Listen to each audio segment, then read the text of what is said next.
चलो भैया शुरू करते हैं आज की क्लास। तीसरी क्लास आज हिंदी साहित्य का इतिहास। ठीक। आदिकाल की रचना में उनके रचनाकार।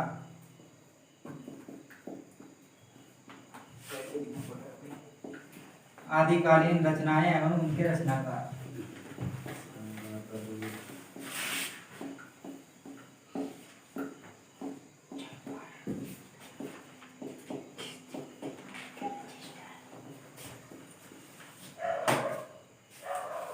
लिखते हुए रहिए और नहीं आज भी कर लो, सबसे इम्पोर्टेंट है। आदिकाल की जो रचनाएं हैं, आदिकाल में कौन कौन सी रचनाएं हैं, उनके रचनाकार कौन कौन से, उन सभी को पढ़े हैं। हिंदी भाषा का विकास टॉपिक जब पढ़ाया था उसमें बताया था भ्रंश का वाल्मीकि कौन है? स्वयंभू। सबसे पहला नाम इसमें वही। स्वयंभू की रचना क्या थी, याद है कि? पौंचर्यू।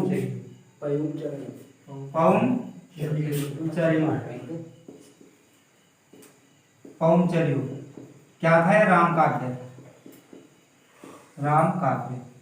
और एक और रचना है इनकी ऋठनेमी चरित। ऋठनेमी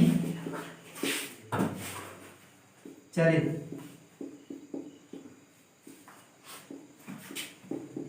इसे बोलते हैं अरिष्ठनेमी चरित। ऋठनेमी चर्यु। ऋठनेमी चर्यु, अरिष्ठनेमी चरित बोलते हैं। ये दोनों रचनाएं किसकी हैं? स्वयंभू।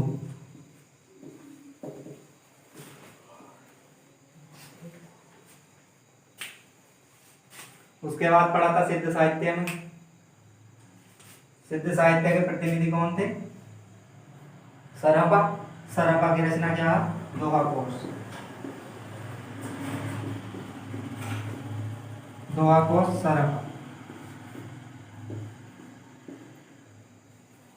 फिर पढ़ा था शबरपा। शबरपा की रचना क्या है? चर्यापद। चर्यापद। शबरपा। सिद्ध साहित्य में ही एक और नाम पढ़ा था कणहपा। कणहपा की रचना है कणहपाद गीतिका।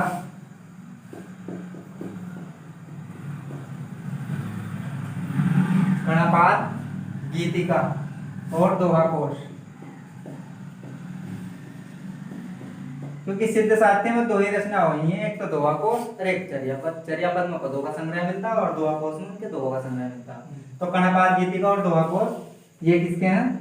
कणहपा के। प्रमुख प्रमुख लिख ले रहे हैं। इसके बाद पढ़ा था नाथ साहित्य। नाथ साहित्य में मैं बताया था नाथ साहित्य का प्रवर्तक कौन है? गोरखनाथ। क्योंकि नाथों में साहित्य के रचना सबसे पहले गोरखनाथ ने करी, तो नाथ साहित्य के प्रवर्तक। उनकी रचना क्या थी? एक तो थी नाथ शब्दी। नाथ शब्दी पद भी लिखे थे और प्राण संकली। प्राण संकली ये रचना है गोरखनाथ।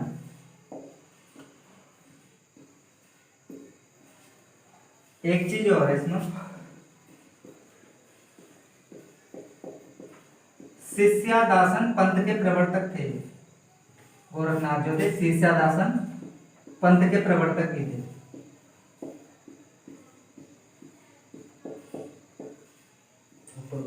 शिष्यादासन पंथ के प्रवर्तक कौन थे? गोरखनाथ थे। उलझ मत जाइए इस बात में। कल पढ़ाया था नाथ साहित्य के प्रवर्तक गोरखनाथ, यहाँ लिखवा दिया शिष्यादासन पंथ के प्रवर्तक गोरखनाथ। ये क्या? शिष्यादासन पंथ जो समुदाय बनते थे पहले, ठीक, ये उसके प्रवर्तक थे। वो पंथ बनाया था इन्होंने शिष्यादासन, उसके प्रवर्तक। और वो बात हो रही है साहित्य की। वो बात थी साहित्य की। साहित्य के नाथों ने जो साहित्य लिखा था उसके प्रवर्तक भी कौन थे? गोरखनाथ। और शिष्यादासन पंथ के प्रवर्तक भी गोरखनाथ थे।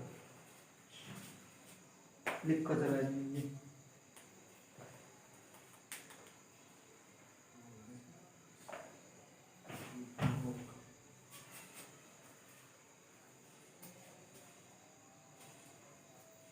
साफ करो।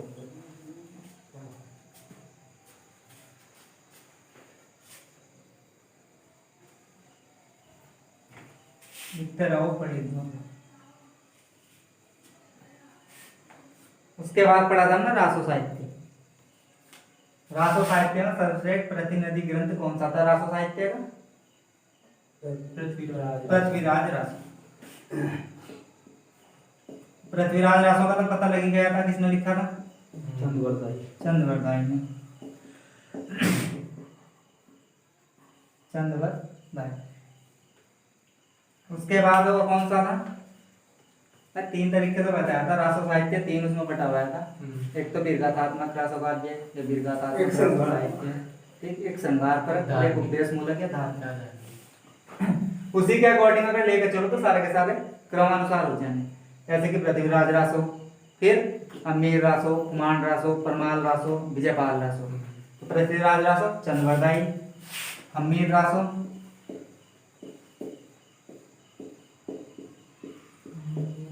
अमीर रासो था सारंगधर का।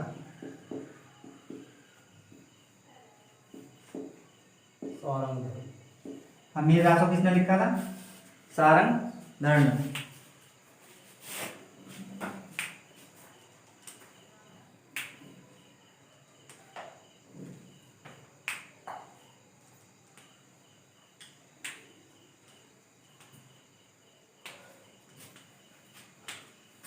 कुमार रासो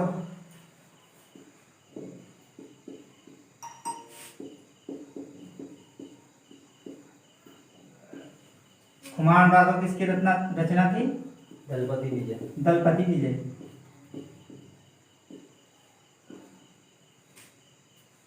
परमाल रासो, परमाल रासो को कल भी पढ़ लिया था। ये किसकी थी? जगनीक। और कौन सा बचा? बिसलदेव रासो।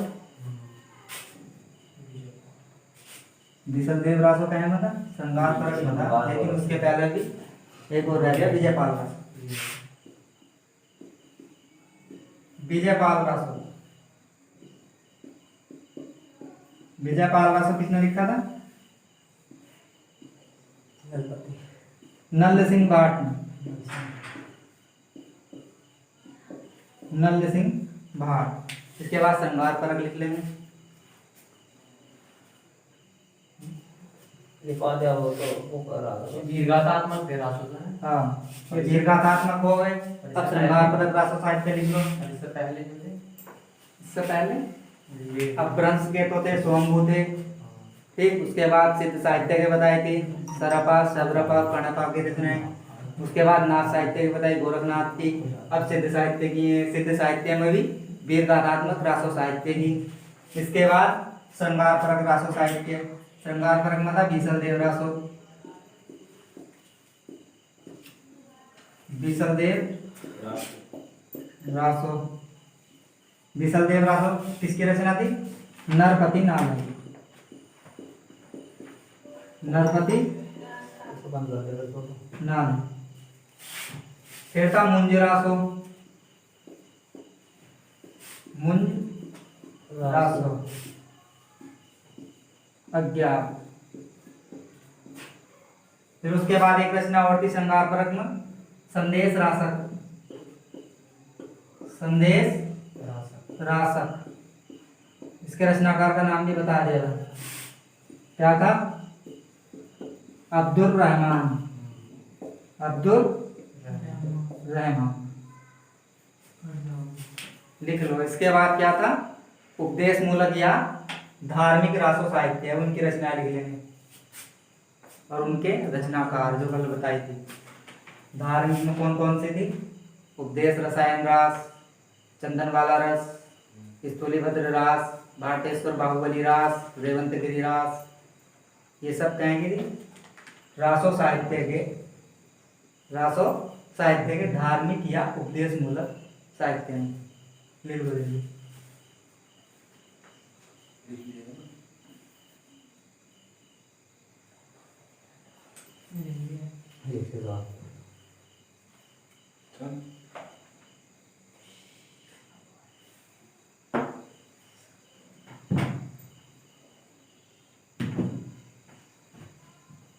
वैसे ही ऐसे खाली उठ गई।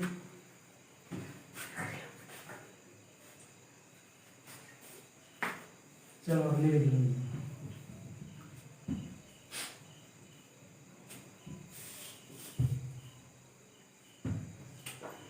एक रचना थी श्राप का चार। श्राप का चार, इसके रचयिता देवसेन। लिख लिया ये। देवसेना। बहुत इंपॉर्टेंट है। श्राप का चार देवसेन की रचना। उपदेश रसायन रास। उपदेश रसायन रास। ये किसकी थी? बताया था ना।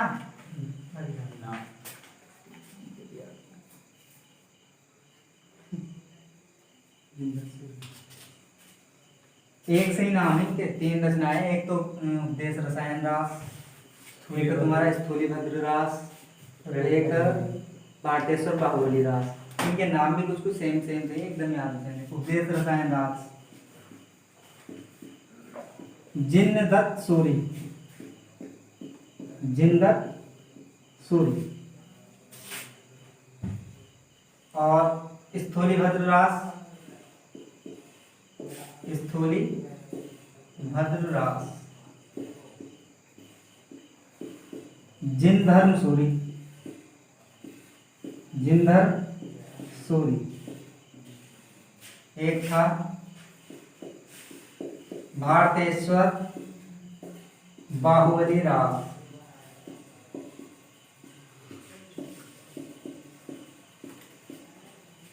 ये थी भैया शलिभद्र सूरी की।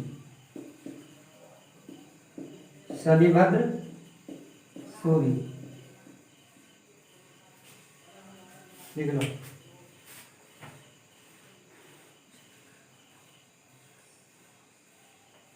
एक और रह गई पर अभी। चंदन वाला रस भी था इसमें ना। चंदन वाला रस, यह है आसगू की। ये दिक्कत है इसके लिए।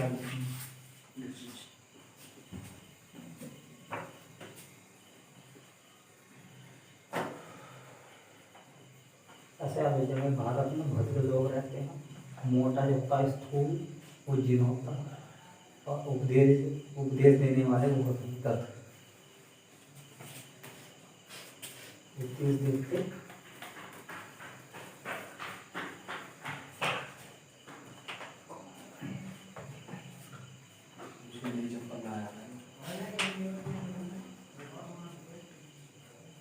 चलता है।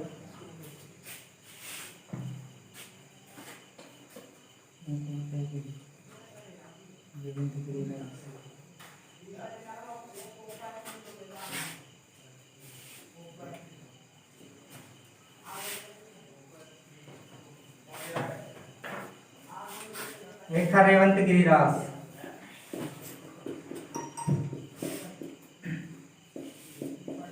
रेवंत गिरी रास, विजय सेन। धार्मिक ही था। हाँ धार्मिक में है। रेवंत गिरिरास सब बाद में लिखवाया।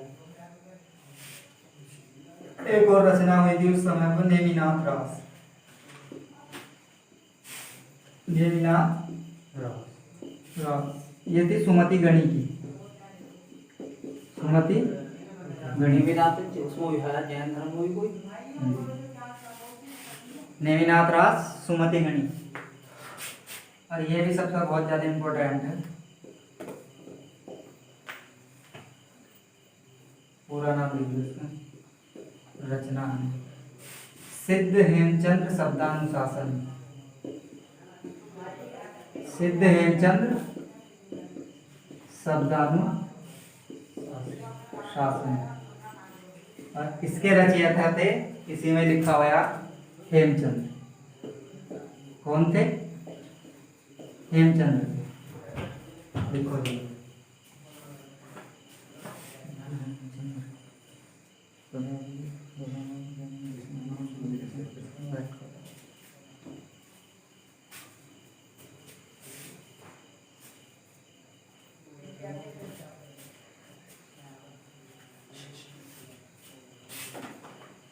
विद्यापति की रचना लिखवाई थी। विद्यापति की रचना लिखवा दी। एक तो थी कीर्ति लता और कीर्ति पताका। ये दोनों रचनाएं इन्होंने अभट्ट में करी थी। एक रचना थी इनकी लेखनावली, ये इन्होंने संस्कृत में लिखी थी।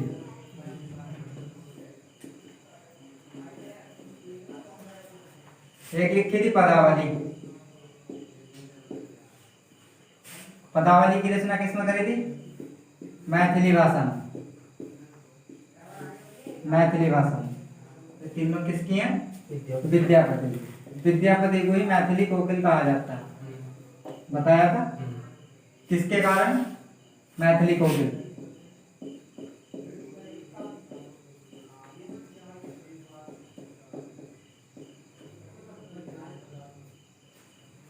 पदावली के कारण। विद्यापति जो थे वे बिहार के दरभंगा जिले के बिस्फी गांव के रहने वाले थे और इन उस समय मिथिला में जो राजा थे, राजा कीर्ति सिंह और एक थे शिव सिंह, उनका संरक्षण प्राप्त था। कीर्ति लता और कीर्ति पताका जो है वो कीर्ति सिंह के उस पे ही जीवन पर, कीर्ति सिंह के जीवन पे लिखी हुई है, उनके युद्धों के बारे में।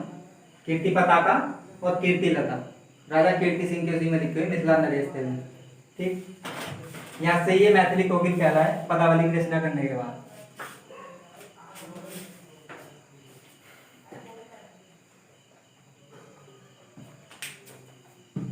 लक्ष्मण सबसे जल्दी वो बिठा दिया सबसे जल्दी। हाँ वो पता चल गया। लिख लो।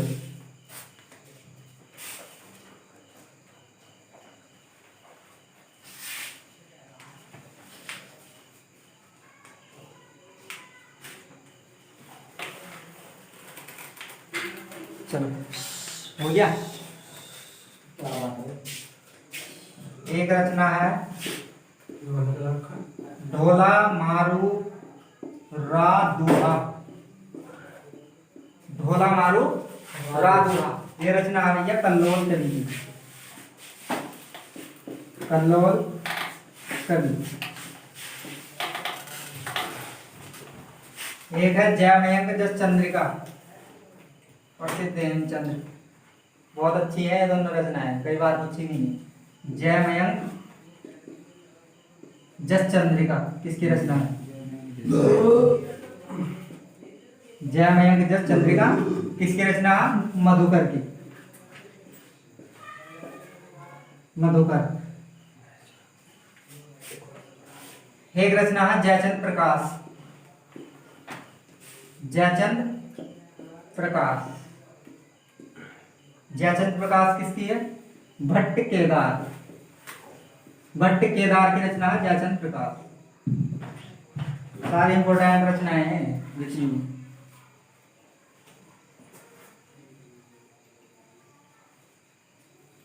लिख लो। अब इसके बाद पूर्व मध्यकाल या भक्ति काल शुरू होगा। आदिकाल तो हो गया पूरा, इन्हें नोट कर लो जल्दी से। याददाश्त कैसी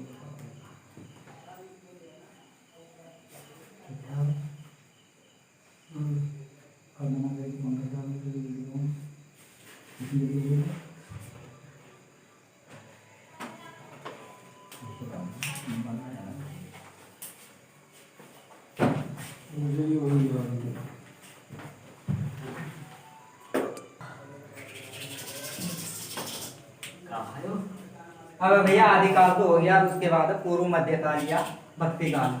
इसका काल विभाजन है 1350 ईस्वी से 1650 ईस्वी। सबसे पहला एक पॉइंट लिख लो इसमें। 9th-10th में ही पढ़ा भक्ति काल को। भक्ति काल को हिंदी साहित्य का स्वर्ण युग कहा जाता है। हिंदी साहित्य का स्वर्ण युग या स्वर्ण काल। हिंदी साहित्य का स्वर्ण काल किसे कहते हैं? भक्ति काल।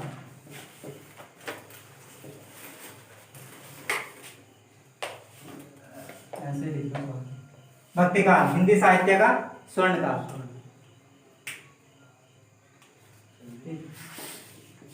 और दूसरी बात, भक्ति काल के उदय के बारे में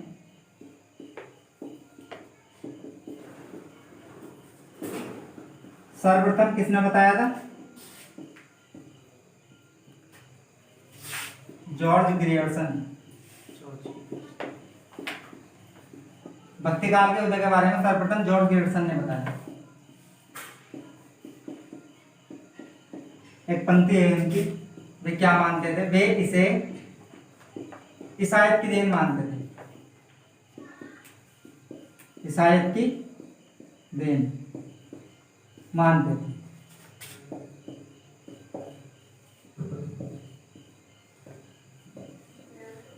अब क्वेश्चन आ जा, भक्ति काल को ईसाइयत की देन किसने माना है? जॉर्ज ग्रियर्सन ने माना।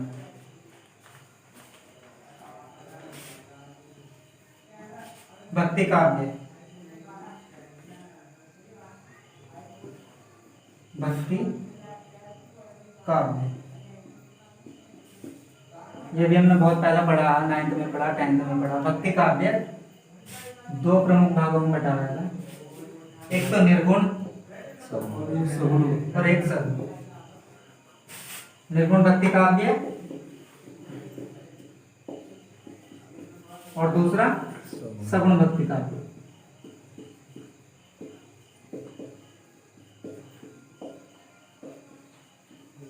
निर्गुण भक्ति काव्य में और सगुण भक्ति काव्य में भक्ति काव्य बटा हुआ है।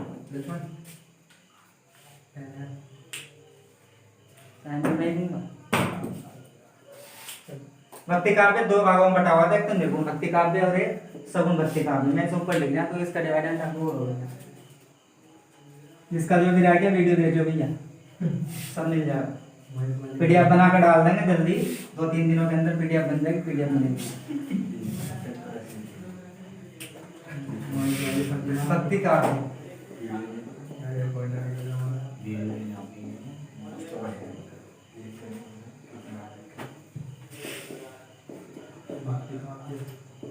निर्गुण भक्ति काव्य और दूसरा सगुण भक्ति काव्य।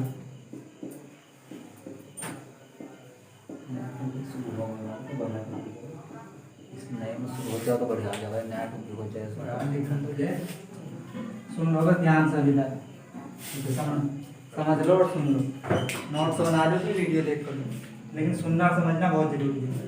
भक्ति काव्य दो भागों में बटा हुआ था, एक तो निर्गुण भक्ति काव्य और एक सगुण भक्ति काव्य। निर्गुण भक्ति काव्य की भी दो शाखा थी। जी हाँ, ज्ञानाश्रयी शाखा, ज्ञानाश्रयी। दूसरा नाम क्या था? ज्ञानाश्रयी काव्य, ज्ञानाश्रयी शाखा या संत काव्य धारा। ज्ञानाश्रयी या संत काव्य धारा। और दूसरी कौन सी थी? प्रेमाश्रयी। प्रेमाश्रयी शाखा या सूफी काव्य धारा। हाँ जी। ज्ञानाश्रयी या संत काव्य धारा के प्रमुख कवि कौन थे? लिख लियो सी के नीचे, बस चार्ट ही बना लो, सबसे बढ़िया रहेगा। चार्ट में वो जगह भी दिया। ज्ञानाश्रयी या संत काव्य धारा के प्रमुख कवि कौन थे? प्रमुख कवि ये थे कबीरदास जी, कबीरदास जी। और सूफी काव्य धारा के प्रमुख कवि कौन थे? जायसी। जायसी, हाँ जी, पूरा नाम मलिक मोहम्मद जायसी। सगुण भक्ति काव्य धारा, इसके भी दो भाग थे। कौन कौन से थे सगुण में? सूरदास। कृष्ण भक्ति काव्य धारा या कृष्णाश्रयी शाखा? एक रामाश्रयी। एक रामाश्रयी। कृष्णाश्रयी या कृष्ण भक्ति काव्य धारा, और दूसरी रामाश्रयी। सूरदास, दोनों दास ही थे। रामाश्रयी या राम भक्ति काव्य धारा, कृष्णाश्रयी या कृष्ण भक्ति काव्य धारा। कृष्णाश्रयी शाखा के प्रतिनिधि कवि कौन थे? सूरदास। सूरदास जी। तुलसीदास। और रामाश्रयी काव्य धारा के प्रमुख कवि कौन थे? तुलसीदास।